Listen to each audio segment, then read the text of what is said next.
আমি মামুন নামের কাউকে চিনি না আসলে, আমাকে একটু আরো ভালো করে পরিচয়টা দিয়ে দিতে হবে। भाई मारो मुझे, मारो मारो मुझे, मारो मारो नहीं, ये मजाक हो रहा है। एक सेकंड यार। মামুন হচ্ছে এই লোক, যে লোক একমাত্র আপনার বেডরুমে যাওয়ার ক্ষমতা রাখতো এক সময়।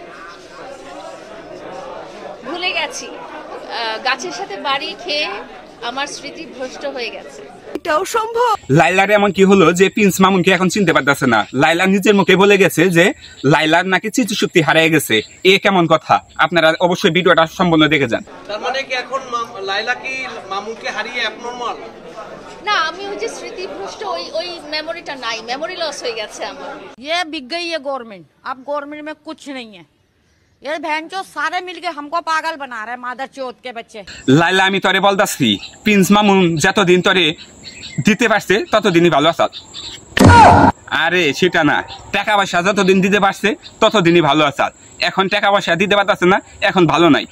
আমি উচিত কথার আসলে ভাত নাই। আমি একটা কথা বলতে চাচ্ছি, প্রিন্স মামুন এমন কি হয়ে গেল? লাইলা আমি তোমাকে এখন বলতাছি, মামুনের এমন কি হয়ে গেল যে তুমি মামুনকে চিনতে পারতেছো না?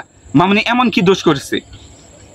আর একটা কথা আমি তোমাকে জানিয়ে যাই, যেটা হচ্ছে মিডিয়ার সামনে যে তুমি ইয়ং ইয়ং ছেলে নিয়ে ভিডিও তৈরি করতেছ, এরকম বয়স কিন্তু তোমার নাই। তুমি মরার কথা একটা হিসাব করো, তোমার মরতে হবে। তুমি এই ধরনের পরিকল্পনা করো। তুমি এমন ভিডিও তৈরি করতেছ, আর আমি দেখতে পারতেছি তুমি পার্লারে গিয়ে তোমার শরীরের রূপচর্চা করতেছ। এটা কিন্তু শরীরের রূপচর্চা হচ্ছে না।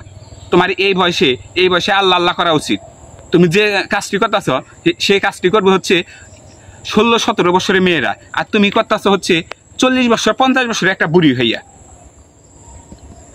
আর মামুন আমি তোমারে বলতে চাচ্ছি যে মামুন, তুমি আর এরকম অভিনয় আর কইরো না।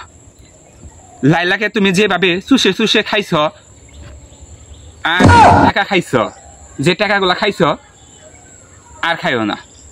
ভালো হয়ে যাও, টাকা অনেক কামাইছ।